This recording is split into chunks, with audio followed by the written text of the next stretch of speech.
আসসালামু আলাইকুম, mathematics ব্যাকবেঞ্চের YouTube চ্যানেলে তোমাদের সবাইকে স্বাগতম। আজকে হচ্ছে আমাদের ক্লাস 2 এই বাড়িমণ্ডল অধ্যায়টার আজকে হচ্ছে আমার ক্লাস 2। গত ক্লাসে আমি বলছিলাম যে এই অধ্যায়ের টপিক খুব বেশি হলে 4টা থেকে 5টা। ফার্স্টে আলোচনা করা হয় মহাসাগর, সাগর, উপসাগর, হ্রদ এইসব নিয়ে। তারপরে হচ্ছে মহাসাগরগুলোর টোটাল আয়তন, কোথায় কোথায় অবস্থিত, কোন কোন মহাদেশ দ্বারা পরিবেষ্টিত। তারপরে আসে হচ্ছে তোমার সমুদ্র তলদেশের ভূমিরূপ। 5টা ভাগে যে ভাগ করা হয়, মহীসোপান, মহীঢাল, দেন হচ্ছে গভীর সমুদ্র সমভূমি, নিমজ্জিত শৈলশিরা, আর হচ্ছে গভীর সমুদ্র খাত। তারপরে আসে হচ্ছে তোমার স্রোত রিলেটেড কিছু কথাবার্তা। তারপরে লাস্ট আসে হচ্ছে জোয়ার ভাটা এই সম্পর্কিত কথাবার্তা। তো আমরা যেহেতু গত ক্লাসে হচ্ছে ভূমিরূপের আগ পর্যন্ত দেখছিলাম, মানে জাস্ট সামারি বলছিলাম, 5টা ভূমিরূপ যে 5 ভাগে বিভক্ত করা হয় ভূমিরূপগুলোকে, ওইগুলোর আজকে হচ্ছে আমরা ডিটেইলসে পড়ার চেষ্টা করব। তো আমি যদি এগুলো আমরা গত ক্লাসে দেখছি, আজকের স্লাইড শুরু হবে হচ্ছে আমাদের এইখান থেকে। তো এই অধ্যায়ের সেলিব্রিটি টপিক হচ্ছে এই মহীসোপান। ম্যাক্সিমাম সৃজনশীলই দেখা যায় যে মহীসোপান আসি, ঠিক আছে। তো এইখানে যদি আমি ফার্স্টে দেখি যে এইখানটাতে কি বলছে, ঠিক আছে। আমি হুবহু বই আনছি, এর কারণ হচ্ছে এই কয়েকটা জিনিস হুবহু বই যা আছে সম্পূর্ণ মুখস্থ করে ওইটা যদি লিখে দিয়ে আসতে পারো, একদম 3-এ 3 বা 4-এ 4 পাবো ইনশাল্লাহ, ঠিক আছে। তো আমি যদি এখানে শুরু করি যে এখানে কি বলছে, এখানে বলছে যে পৃথিবীর মহাদেশ সমূহের চারদিকে স্থলভাগের কিছু অংশ অল্প ঢালু হয়ে সমুদ্রের পানির মধ্যে নেমে গেছে। ধরো এইটা হচ্ছে সমুদ্র, ঠিক আছে, আর এখান দিয়ে হচ্ছে বালু। এই জায়গাটাকে বলা হয় হচ্ছে উপকূল। এই জায়গাটা বলা হচ্ছে উপকূল। এই উপকূলটাতে কি হয় যে এই উপকূলের যে মাটির অংশ, স্থল অংশ, এরা হচ্ছে একটু নিচু হয়ে এই সমুদ্রে এইভাবে নেমে যায়। এই যে নেমে গেল, এই নেমে যায় হচ্ছে 1 ডিগ্রি কোণে। এই যে অংশটা নেমে গেল এইটারই বলা হয় হচ্ছে মহীসোপান। বুঝে গেছে?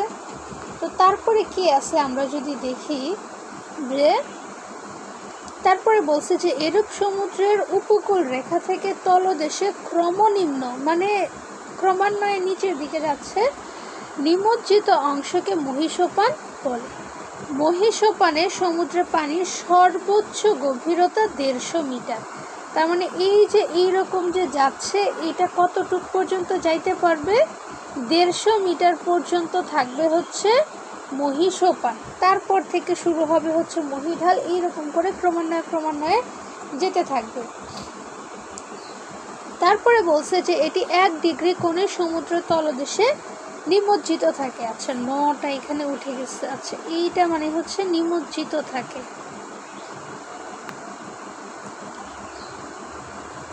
নিমজ্জিত থাকে। আচ্ছা, বাদ এটা আমরা। তো এতটুকু নিশ্চয়ই বোঝা গেছে। এই যে নামলো, যে এই যে নামার ফ্লোটা, এই ফ্লোটা হবে হচ্ছে 1 ডিগ্রি কোণে।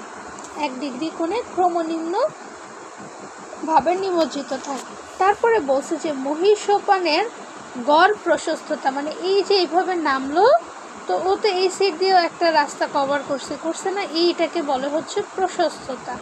এই গড় প্রশস্ততাটা হচ্ছে এই যে এর গড় প্রশস্ততা হচ্ছে 70 কিলোমিটার। বুঝা গেছে? তারপরে কি বলছে যে মহীসোপানের উপরের অংশকে উপকূল ভাগের ঢাল বা স্লভ বলা হয়। তার মানে উপরের অংশটা এই যে সমুদ্রের সাথে মিশে গেল, এই উপরের অংশটা হচ্ছে উপকূলীয় ঢাল বা স্লভ। তারপরে কি বলছে যে মহীসোপানের বিস্তৃতি সর্বত্র সমান নয়। এটা হচ্ছে তোমাদের ক্ষয়ের জন্য এই লাইনটা আসতে পারে, শর্ট কোয়েশ্চেনের জন্য আসতে পারে। এই দুইটা জায়গায় এই জিনিসটা বেশি আসে যে মহীসোপানের বিস্তৃতি সর্বত্র বা সব জায়গায় সমান নয়, এটা হচ্ছে বিশ্লেষণ করো। এর মানে কি বোঝায়, এই যে দেখো পরে বলে দিছে যে উপকূল ভাগের বন্ধুরতার উপর এর বিস্তৃতি নির্ভর করে। বন্ধুরতা মানে হচ্ছে বাধা, ঠিক আছে? বন্ধুরতা মানে হচ্ছে বাধা। এই বাধা বলতে এই যে উপকূল ভাগে যে সমভূমি আছে, এই সমভূমির এই বাহ্যিকভাবে ভূমিটা কীরকম হইতে পারে, এগুলো হচ্ছে আমরা চতুর্থ অধ্যায়ে পড়া। এখন যে কথাগুলো বলবো এই রকম তোমার হচ্ছে মালভূমি হইতে পারে, বা সমভূমি হইতে পারে, বা পর্বত থাকতে পারে। পর্বত থাকলেও বিভিন্ন প্রকার থাকতে পারে, যেগুলোতে ভাঁজ পড়ে, ভঙ্গিল পর্বত, এইরকম নানা কিছু থাকতে পারে। তো তোমাকে এখানে কি বলছে যে উপকূল ভাগের বন্ধুরতার উপর, মানে এই যে সমুদ্র, এইটা তো বলছি উপকূল, মানে যে এখানে স্থল থাকে, এইখানে যা যা থাকবে তার উপর ডিপেন্ড করে এই মহীসোপান প্রশস্ত হইতে পারে, আবার সংকীর্ণ হইতে পারে। প্রশস্ত হওয়া মানে বড় হওয়া, সংকীর্ণ মানা হওয়া হচ্ছে চিকন হওয়া। তো তারপরে কি বলছে যে উপকূল যদি বিস্তৃত সমভূমি হয় তবে মহীসোপান অধিক প্রশস্ত হয়। তার মানে উপকূল ভাব সমভূমি, কোনো পাহাড় পর্বত কিচ্ছু নাই, জাস্ট প্লেন সারফেস। এই রকম হলে এই যে সমুদ্রের তলদেশে নিমজ্জিত মহীসোপান, এইটার বিস্তৃতি বেড়ে যাবে, অধিক প্রশস্ত হবে। তারপরে বলছে যে মহাদেশের উপকূলে পর্বত বা মালভূমি থাকলে মহীসোপানের সংকীর্ণ হয়, মানে চিকন হয়ে যায়।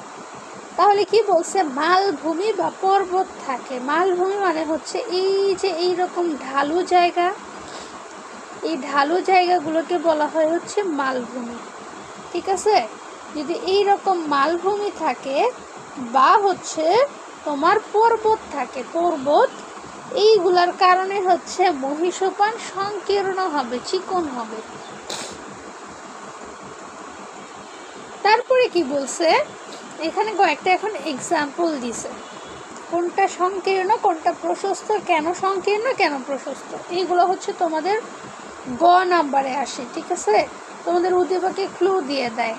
ক একটা জিনিস দেয়, কয়ে বলে এর গভীরতা হচ্ছে 150 মিটার। খ একটা জিনিস বলে 200 থেকে 3000 মিটার, ঠিক আছে? তো এইরকম দিয়ে গ নাম্বারে বলে ক কি নিয়ে আলোচনা করা হয়েছে তা ব্যাখ্যা করো। তখন হচ্ছে তুমি এই যে তোমার কাজ হচ্ছে তুমি এই যে এইখান থেকে এই পর্যন্ত মুখস্থ করবা, ঠাটা মুখস্থ। এতটুকু যদি তুমি দিয়ে আসতে পারো, 3-এ অ্যাটলিস্ট তোমাকে 2 থেকে 2.5 দিবে, ঠিক আছে? আর যদি পুরোটা দিতে পারো তাহলে 3-এ 3 বা 4-এ 4 দিবে ইনশাআল্লাহ। তো তারপরে কি বলছে যে ইউরোপের উত্তরে বিস্তীর্ণ সমভূমি থাকায় উত্তর মহাসাগরের মহীসোপান খুবই প্রশস্ত। তার মানে আমাদের মহাসাগর আছে 5টা, প্রশান্ত মহাসাগর, আটলান্টিক মহাসাগর, ভারত মহাসাগর, দক্ষিণ মহাসাগর, উত্তর মহাসাগর। তো ইউরোপের উত্তরে, উত্তর সাইডে যেখানে উত্তর মহাসাগর আছে, ওইখানটা হচ্ছে সমভূমি, উপকূলটা হচ্ছে সমভূমি, প্লেন সারফেস। এর জন্য এই ইউরোপের বিস্তীর্ণ কি বলে ইউরোপ না, উত্তর মহাসাগরের মহীসোপানটা হচ্ছে তোমার প্রশস্ত, মানে বড়। কতটুকু? প্রায় 1287 কিলোমিটার বিস্তৃতি। তারপরে কি বলছে, তবে ইউরোপের উত্তর পশ্চিমে পৃথিবীর বিভিন্ন মহীসোপান অবস্থিত।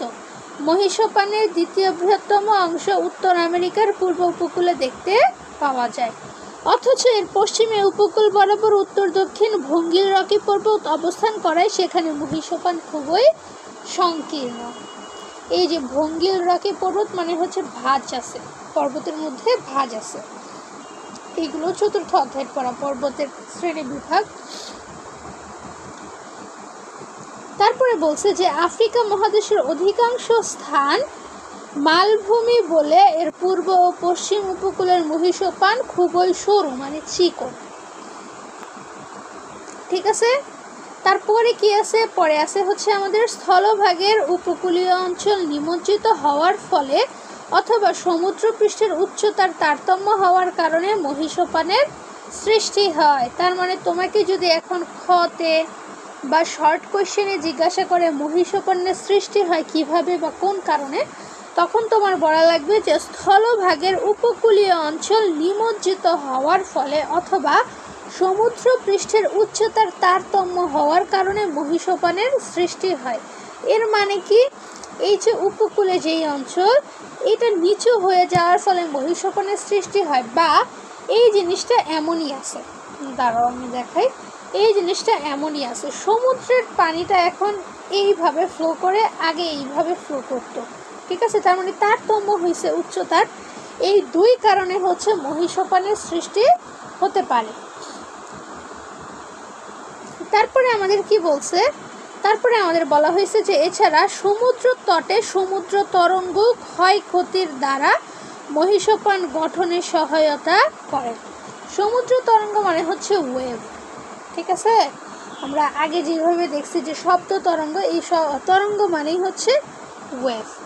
তো এই জিনিসটা কি হয় যে এই যে সমুদ্র তটে মানে সমুদ্রের কিনারায় হচ্ছে তোমার ক্ষয়ক্ষতি হয়। কি কারণে ক্ষয়ক্ষতি হয়, ওই যে স্রোতটা আসে ওই স্থলের ক্ষয়ক্ষতি করে, এই কারণে ওই যে মাটিগুলো যখন স্থলভাগের যেই জিনিসগুলো আছে এগুলো যখন ভেঙে যায়, তখন এইটা যদি সমুদ্র হয় এইগুলো ভেঙে তো এইখানে এসে জমা হবে, তো জমা হয়ে এই জায়গাটাকে ঢালু করে দিবে না, এইভাবেও হচ্ছে মহীসোপানের সৃষ্টি হতে পারে, ঠিক আছে। তো তোমাদের কাজ হচ্ছে এই যে মহীসোপানটা আমি দেখালাম এই পর্যন্ত তুমি ডিরেক্ট মুখস্থ করে ফেলবা, ঠিক আছে।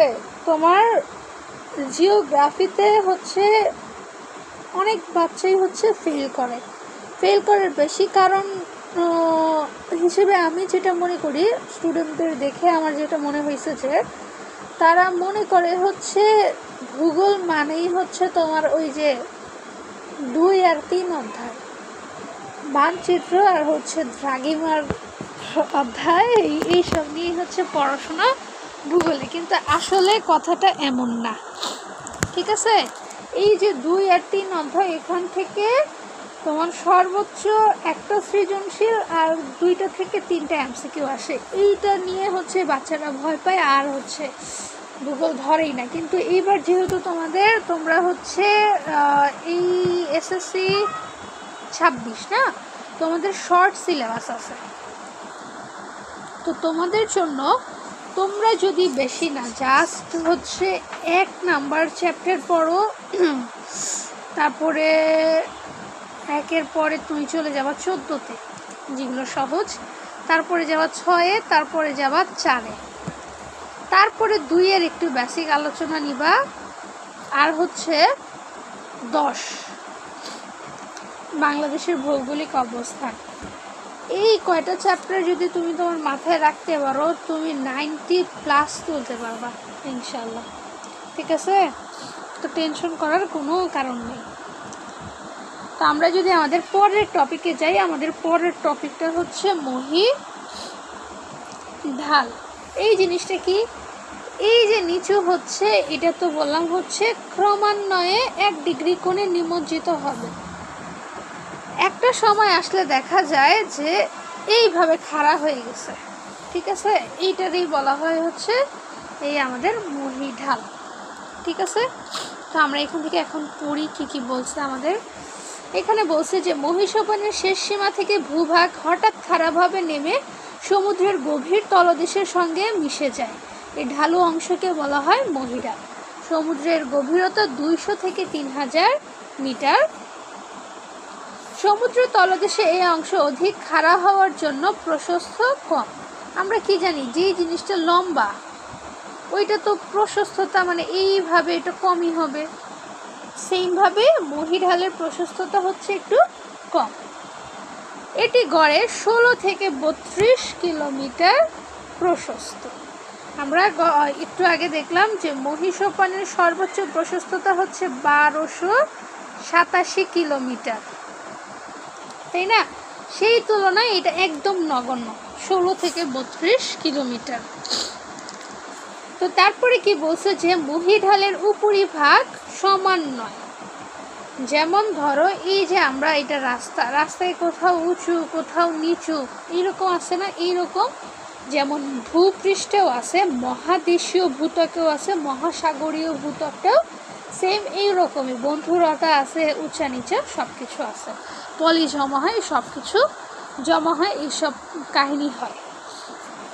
তো তারপরে আমাদের বলছে যে অসংখ্য আন্তঃসাগরীয় গিরিখাত অবস্থান করায় তা খুবই বন্ধুর প্রকৃতি। তার মানে যদি তোমাকে বলে যে মহীঢাল বন্ধুর প্রকৃতির কেন, কারণ হচ্ছে এইখানে অসংখ্য আন্তঃসাগরীয় মানে গিরি পর্বত, মানে হচ্ছে এই গিরিখাতগুলা বলতে বোঝায় তোমার এইরকম পর্বতগুলাকে। তো এইগুলা যেমন তোমার ভূপৃষ্ঠে থাকে বা স্থলে থাকে, এই রকম আন্তঃসাগরীয় মানে সাগরের ভিতরেও এই গিরিখাতগুলো থাকার কারণে এটা হচ্ছে বন্ধুর প্রকৃতির। এইখানে এইটাকে গর্ত হিসেবে তুলনা করা যেতে পারে, ঠিক আছে? এই রকম জিনিসের কারণে এইটা হচ্ছে বন্ধুর প্রকৃতি। তারপরে কি বলছে যে এ ঢাল মৃদু হলে, হালকা হলে জীবজন্তুর দেহাবশেষ, পলি প্রভৃতি অবক্ষেপণ দেখা যায়। তো তোমার কাজ হচ্ছে মহিষোপান মুখস্থ করার পরে মহীঢালটা সম্পূর্ণ মুখস্থ করে ফেলবা, ঠিক আছে? এইটা করলে এইটা মুখস্থ করাই লাগবে, এখানে তুমি বানিয়ে দিতে পারবে না, যা আছে তাই দিয়ে লাগবে। তারপরে টপিকে যদি আমি যাই, গভীর সমুদ্র সমভূমি, এই জিনিসটা কি হয়, এই যে ক্রমনিমজ্জিত হইল, তারপরে ঢাল হয়ে নেমে গেল। তো সমুদ্রের এক পর্যায়ে যে দেখা যায় যে আমরা যেমন রাস্তায় চলি এইরকম সমভূমি তৈরি হয়ে গেছে। তো এইটা হচ্ছে সমভূমি। তারপরে দেখা যায় হঠাৎ করেই বিরাট গর্তের সৃষ্টি হয়ে যায়, এটা হচ্ছে গভীর সমুদ্র খাত, গর্ত। আবার দেখা যায়, দাঁড়াও এইটাকে কি করা যায়, আচ্ছা পরের বারে দেখাই, এটা এতটুকুই থাক। তো আমি এখান থেকে যদি এখন পড়ি যে গভীর সমুদ্র সমভূমি জিনিসটা কি, মহীঢাল শেষ হওয়ার পর থেকে সমুদ্রের তলদেশে যে বিস্তৃত সমভূমি দেখা যায় তাকে গভীর সমুদ্র সমভূমি বলা হয়। এর গড় গভীরতা 5000 মিটার। এই অঞ্চলটি সমভূমি নামে খ্যাত হলো প্রকৃতপক্ষে তা বন্ধুর, মানে সবগুলো ধাপই হচ্ছে বন্ধুর, উঁচু নিচু এইরকম অবস্থা থাকে, কারণ গভীর সমুদ্রের সমভূমির ওপর জলমগ্ন বহু শৈলশিরা ও উচ্চভূমি অবস্থান করে। দেখো শৈলশিরা টপিকটা, আচ্ছা এটা রাখি, পরে তো আমি বুঝাবো। এরপরের টপিকটাই নিমজ্জিত শৈলশিরা। তুমি ধরে রাখো যে হঠাৎ এরকম উঁচু নিচু ভূমি সমুদ্রে সৃষ্টি হয় আর উঁচু ভূমি অবস্থান করে। তারপরে বলছে যে আবার কোথাও রয়েছে আগ্নেয়গিরি, এই সমস্ত উচ্চভূমির কোনোটিতে আবার জলরাশির উপর দ্বীপ রূপে অবস্থান করে। তার মানে ওই যে আমরা দেখি হঠাৎ দ্বীপের উদ্ভব হয়, মুভিতে দেখা যায়, এই যে এইটা হচ্ছে ধরো দ্বীপ, এইখানে হচ্ছে তোমার হিরোইন দাঁড়ায় আছে, এইখানে পানি টানি দিয়ে ভরা, এইরকম হচ্ছে একটা সিনারিও। তারপরে বলছে যে সমুদ্রে এই গভীর অংশে পলি মাটি ও সিন্ধুমল হচ্ছে নদীর ময়লা, মানে ওই যে পাখি টাখি যে থাকে, সরি পাখি না, মাছ থাকে, যেই জলজ প্রাণীগুলো থাকে তাদের হচ্ছে তোমার পয় নিষ্কাশন। এবং আগ্নেয়গিরি থেকে উত্থিত লাভা ও সূক্ষ্ম ভস্ম প্রভৃতি সঞ্চিত হয়। এই সকল সঞ্চিত পদার্থ স্তরে স্তরে জমা হয়ে পাললিক শিলা সৃষ্টি করে। এই যে তোমরা হচ্ছে তোমাদের চতুর্থ অধ্যায় শিলা আর হচ্ছে খনিজ নিয়ে পাবা, শিলা আর হচ্ছে খনিজ, ওইখানে দেখা যাবে যে শিলা হচ্ছে পাললিক শিলা, রূপান্তরিত শিলা, এইরকম শিলা নিয়ে আলোচনা করা হয়েছে। এইরকম স্তরে স্তরে পাললিক শিলার সৃষ্টি করে। কে সৃষ্টি করে? এই গভীর সমুদ্রের সমভূমিতে যেই সঞ্চিত পদার্থ থাকে তারা হচ্ছে পাললিক শিলার সৃষ্টি করে। তো এইখানেও তুমি পুরোটা মুখস্থ করবা, মুখস্থ ছাড়া কোনো গতি নাই। তারপরের টপিকটা হচ্ছে নিমজ্জিত শৈলশিরা। দেখো আমি তোমাকে এই জিনিসটা বুঝাই, ভালোভাবে বুঝবে। এইটা হচ্ছে আমাদের মাটির সারফেস, ঠিক আছে? আমি এটা গত ক্লাসেও বুঝিয়েছি। এটা হচ্ছে আমাদের মাটির সারফেস, এইখানে হচ্ছে আমরা হাঁটাচলা করি, ঠিক আছে? এইখান থেকে 40 কিলোমিটার গড় হিসাবে বলা হয়, 40 কিলোমিটার হচ্ছে ভূত্বক।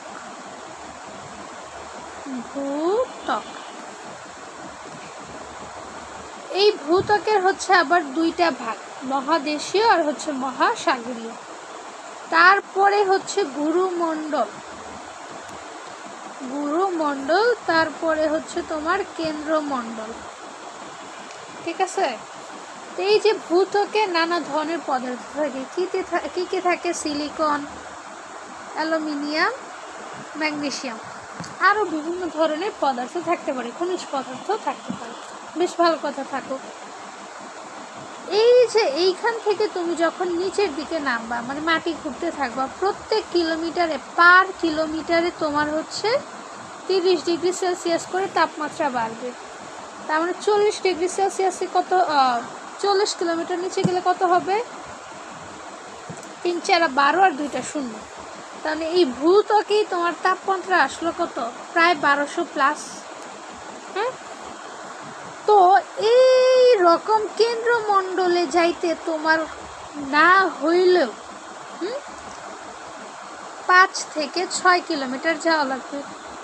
তো এইখানে নিশ্চয়ই তাপমাত্রাটা খুবই বেশি পরিমাণ থাকবে, খুবই বেশি পরিমাণ থাকবে না? তো এই যে তাপমাত্রাটা আমরা কি জানি যে 100 ডিগ্রি হওয়ার পর থেকেই কোনো কিছু ফুটতে শুরু করে। তো এইখানে অলরেডি যখন 1200 হয়ে গেছে, তখন এই ভূত্বকের শেষ সীমানেই তো অনেক তাপমাত্রা। তো এই কেন্দ্রমণ্ডলে নিশ্চিত অনেক তাপমাত্রা। তো এইখানে যা খনিজ আছে, সিলিকন, অ্যালুমিনিয়াম, যা খুশি থাকুক, সব কিছু ফুটন্ত অবস্থায় আছে। তো এই ফুটন্ত অবস্থায় যখন আসে, তখন এইটাকে বলা হয় হচ্ছে আমাদের ম্যাগমা, ঠিক আছে? তা আমরা যখন ভাত রান্না করি তখন কি দেখা যায়, এইটা যদি ঢাকনা থাকে, ভাত যখন বলক আসে বা ফুটে, মানে ঢাকনাটা পড়ে যায় না। কেন পড়ে যায়? যে যখন ফুটতেছে তখন বায়ু একটা উপরের দিকে চাপ দিচ্ছে না? তো এই রকম এইখানে যে পদার্থগুলো আছে তারাও হচ্ছে উপরের দিকে চাপ দিচ্ছে। তো চাপ দেওয়ার ফলে সব জায়গায় চাপ দিচ্ছে, ধরো এই এতটুক জায়গা হচ্ছে স্ট্রং, চাপ দেওয়ার পরেও ভাঙতেছে না। তো এই জায়গাটা দুর্বল পাইছে। তো দুর্বল পাওয়ার পরে কি হবে? এইখান থেকে ও ভেদ করে বের হয়ে যাবে। এই যে বের হয়ে গেল না, কি বের হয়ে গেল? এই ম্যাগমাগুলো বের হয়ে গেল। এই ম্যাগমাগুলো এখন এইখানে আইসা হয়ে যাবে লাভা, ঠিক আছে? এই লাভাগুলা কি করবে এখন? এই লাভাগুলা হচ্ছে মানে এই পুরো ঘটনাটা যে ঘটলো, এটাকে বলা হচ্ছে আগ্নেয়গিরির অগ্নুৎপাত, ঠিক আছে? এটাও 4র্থ অধ্যায়ের পড়া। আমার এখানে যেহেতু আসছে, আমি জাস্ট সামারি দিচ্ছি। তো এই জিনিসটা হচ্ছে বের হইলো, এটা হচ্ছে অগ্নুৎপাত। আর এই পুরো প্রক্রিয়াটা হচ্ছে আগ্নেয়গিরির অগ্নুৎপাত, মানে আগুন বের হয়েছে, সহজ কথায় যা, বা গরম কিছু একটা বের হয়েছে অনেক তাপমাত্রা। তো এই জিনিসটা আশা করি এতটুকু বুঝে গেছে। আমি ক্লিয়ার করে ফেলি, আমি হচ্ছে ক্লিয়ার করে ফেলি।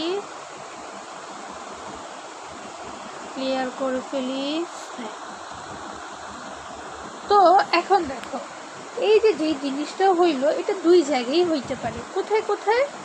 একটা হচ্ছে মহাসাগরীয়,